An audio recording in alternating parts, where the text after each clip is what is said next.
வாடிப்பட்டி அருகே குடும்ப தகராறு காரணமாக உறவினர்கள் வீட்டை அடித்து நொறுக்கிய சிசிடிவி காட்சி வெளியாகி பரபரப்பை ஏற்படுத்தியுள்ளது. இதுகுறித்த கூடுதல் விவரங்களை எமது செய்தியாளர் மதிவாணன் வழங்க நாம் கேட்கலாம். வணக்கம் மதிவாணன், இந்த தாக்குதல் சம்பவத்திற்கு என்ன காரணம்? கூடுதல் விவரங்கள்.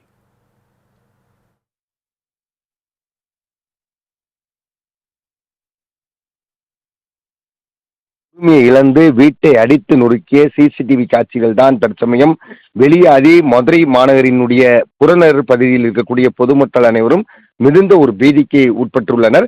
மதுரை மாவட்டம் வாடிப்பட்டி அருகே பெருமாள்பட்டி கிராமத்தில் வசிப்பவர் தான் கார்த்திக் நீல தம்பதியினர்.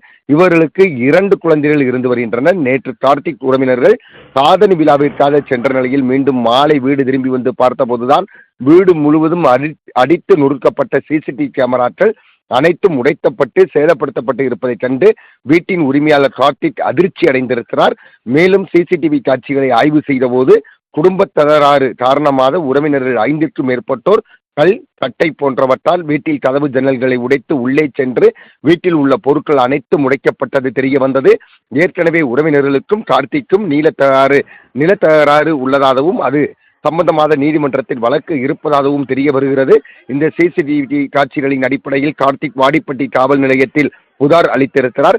மேலும் இது குறித்து வாடிப்பட்டி காவல்துறையினரும் விசாரணை செய்து வருகின்றனர். குடும்ப தகராறு காரணமாக வீட்டின் உரிமையாளர் இல்லாத போது தனது உறவினர்கள் வீட்டை அடித்து நொறுக்கிய சிசிடிவி காட்சியில் தற்போது வெளியாகி பெரும் பரபரப்பை ஏற்படுத்தி இருக்கிறது. அருணேஷ், விவரங்களுக்கு நன்றி மதிவாணன்.